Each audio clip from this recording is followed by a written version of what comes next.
देखिबाट धेरै नेपालीहरूसँग जान पहिचान धेरै नेपालीहरूसँग बस्ने भएर अब उनीहरूसँगै उठ्ने बस्ने गर्ने भएर मलाई धेरै चाहिँ ज्यादा से ज्यादा मतलब कि नेपाली मतलब कि राम्रो लाग्न लाग्यो। जब म पहिला पहिला जब केटीको टाइममा नयाँ नयाँ बिहा गर्दा पनि अब आफ्नै गाउँ आसाममा हुँदा पनि मलाई चाहिँ नेपाली थोडा सा यस्तै लाग्थ्यो कि ठिक छ आफ्नो भाषा हो चलो ठिक छ बोल्थेँ। बट मतलब कि यहाँ आएदेखिबाट जबबाट यहाँ आएँ तबबाट धेरै त नेपालीसँग बोली बोली बोली बोली अब नेपाली चाहिँ धेरै राम्रो लाग्छ के। मतलब कि हाँसी मजाकवाला बात पनि नेपालीहरूको फनी हुन्छ क्या, राम्रो लाग्छ, सुन्न पनि राम्रो लाग्छ, मजाकीवाला बात पनि धेरै राम्रो लाग्छ। त्यही भएर मैले कति सारा मतलब कि बनाइसक्यो होइन, यस्तो बात होइन चाहिँ मैले बनाएको छैन, काफी सारा मैले बनाइसकेको छु, हालेको पनि छु होइन। मेरो भोइस हमेसा हिन्दीमै छ के, हिन्दीमै छ त बिचबिचमा जस्तो कि आसामिस पनि थोडा थोडा छ। बट ठिक छ जे पनि छ, बट नेपाली इज बेस्ट होइन, राम्रो हो नेपालीमा बोलेको। आफ्नो भाषा आफ्नो जो संस्कृत हुन्छ, आफ्नो जो भाषा हुन्छ, आफ्नो जो ल्याङ्ग्वेज हो त्यो हामीले किन छोड्ने, आफ्नै ल्याङ्ग्वेजमा बनाउन पर्यो होइन। त्यही भएर मैले आजदेखिबाट सोचेर अनि आफ्नै नेपाली भाषामै चाहिँ बोल्न लगाएको।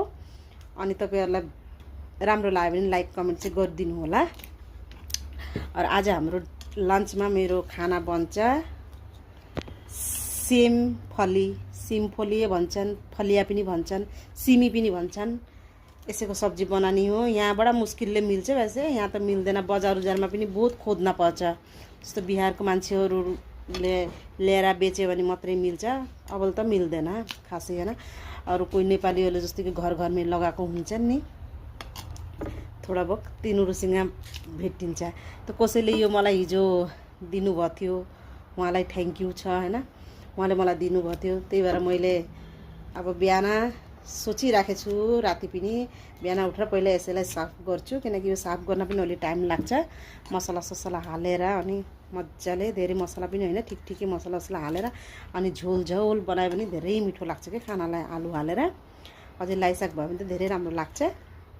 तर चलो जे पनि छ त्यसैसँग खुस हुन पर्यो होइन।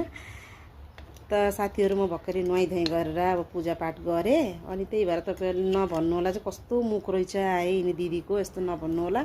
अझैसम्म मुखमा केही पनि लगाएको छैन, क्रिम पनि लगाएको छैन, लगायो त होला के अरे होइन। वैसे म घरमा यस्तै रहन्छु ज्यादातर, कहिले कसो मात्रै हो अलि लिपस्टिक सिपस्टिक पोतेर अनि सुन्दर बनिहाल्छु।